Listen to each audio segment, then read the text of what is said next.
ABP અસ્મિતાના અહેવાલની ફરી એક વખત અસર જોવા મળી। મહીસાગર નદીમાં પ્રદૂષણ મુદ્દે અહેવાલની અસર।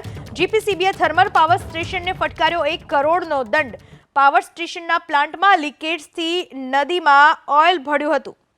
ખેડામાં એબીપી અસ્મિતાના અહેવાલની અસર જોવા મળી। મહીસાગર નદીમાં પ્રદૂષણ ઓકાઈ રહ્યું હતું એ મુદ્દે એબીપી અસ્મિતાએ અહેવાલ દર્શાવ્યો હતો। જીપીસીબીએ થર્મલ પાવર સ્ટેશનને ફટકાર્યો 1 કરોડનો દંડ। પાવર સ્ટેશનના પ્લાન્ટમાં લીકેજ થઈ રહ્યું હતું અને જેના કારણે નદીમાં ઓઇલ ભળ્યું હતું અને આ પરિણામે મહીસાગર નદી પ્રદૂષિત થઈ હતી। ખેડા જિલ્લાની આ મહીસાગર નદીના પ્રદૂષણ મુદ્દે એબીપી અસ્મિતાએ અહેવાલ પ્રસારિત કર્યો હતો। પાણીના નમૂના લેવામાં આવ્યા હતા અને કાર્યવાહી કરવામાં આવી છે। જીપીસીબીએ થર્મલ પાવર સ્ટેશનને 1 કરોડનો દંડ ફટકાર્યો।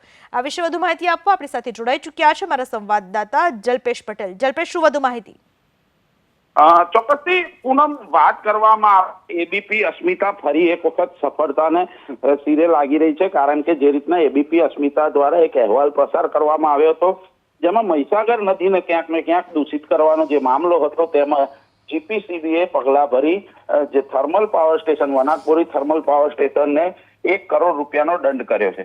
કહી શકાય કે એબીપી અસ્મિતાની સમાચારના ધ્યાને રાખી જીપીસીબીએ મહીસાગર નદીમાંથી સેમ્પલ લીધા હતા અને જે સેમ્પલનો રિપોર્ટ આવતાની સાથે જ વણાકબોરી પાવર સ્ટેશનના જે સત્તાધીશો છે તેમને દંડ ફટકાર્યો છે। 1 કરોડ રૂપિયાનો દંડ ફટકાર્યો છે। એટલે કહી શકાય કે જે રીતના પ્રદૂષિત કરવામાં આવતી હતી નદી, કારણ કે મહીસાગરને માતા તરીકેનો દરજ્જો આપવામાં આવ્યો છે અને લોકો પોતાની બાધા માનતા પૂરી કરવા માટે આવતા હોય છે અને સ્નાન કરતા હોય છે, ત્યારે આવા લોકો સામે કડકમાં કડક કાર્યવાહી થાય તેવી પણ લોકો માંગ કરી રહ્યા હતા અને અંતે 1 કરોડ રૂપિયાનો દંડ ફટકારતાની સાથે જે મહીસાગર નદીના જે ભક્તો છે તે ક્યાંક ને ક્યાંક ખુશ દેખાઈ રહ્યા છે। જી જલ્પેશ, આભાર આપનો તમામ માહિતી બદલ।